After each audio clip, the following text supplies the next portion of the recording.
All right.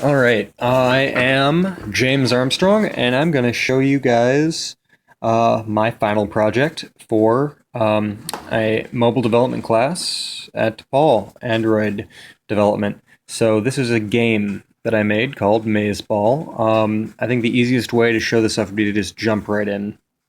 Ooh. Uh, no, hang on. Much better. Start at level 1-1.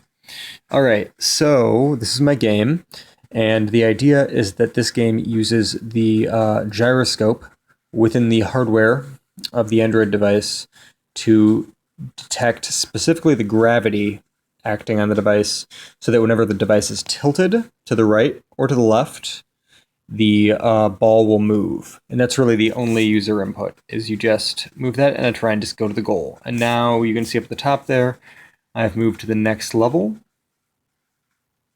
And that is about it. So as you can see here, I can collide with these walls just fine, and I can just move on to the next stage every time here. Nice and easy.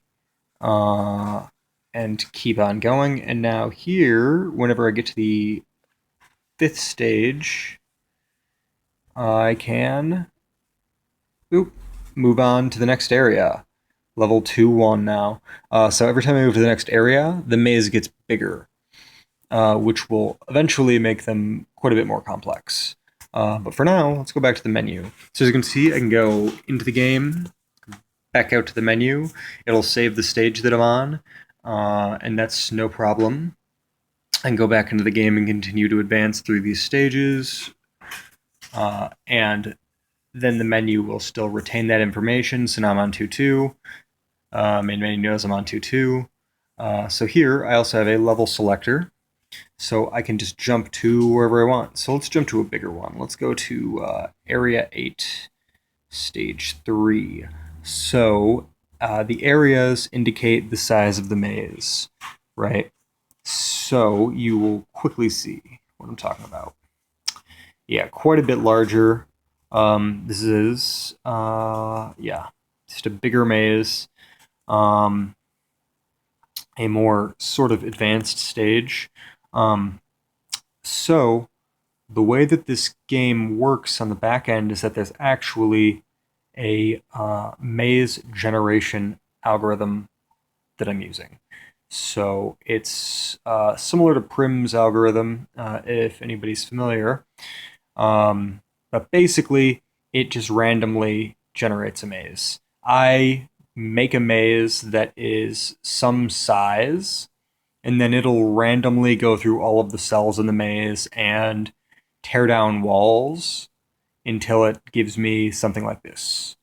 But the beauty of the system is that it actually uses the stage number to give it a random number seed.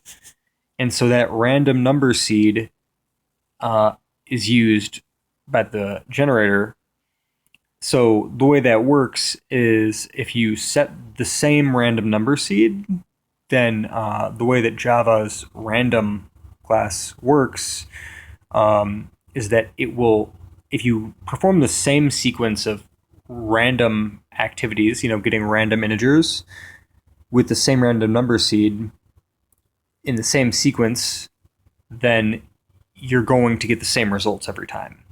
So basically, if I use the same seed multiple times, I'll get the same stage multiple times. So it gives the illusion that all of these stages are saved in the game, but they're not. They're all generated on the fly. As soon as I hit that goal, it just completely generated this maze on the fly, based on the number 4, and the maze being of a certain size.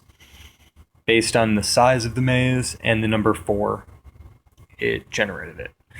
And so, yeah, that's how it works. It only ever needs to store one maze at a time, and it can just generate these on the fly as it goes, which is pretty neat. So really, the maze was definitely the hardest part, figuring out how to handle maze data, but that's pretty much the gist of my game. So stretch goals, features that I don't have yet that I would like to incorporate would include sound effects and music, and in general, just better graphics. Better graphics, also a better name. But yeah, this is my project. So it'll be on the App Store soon. You guys should check it out. It'll be free, and hopefully, it'll be a little bit better than this. And that's all. Thank you.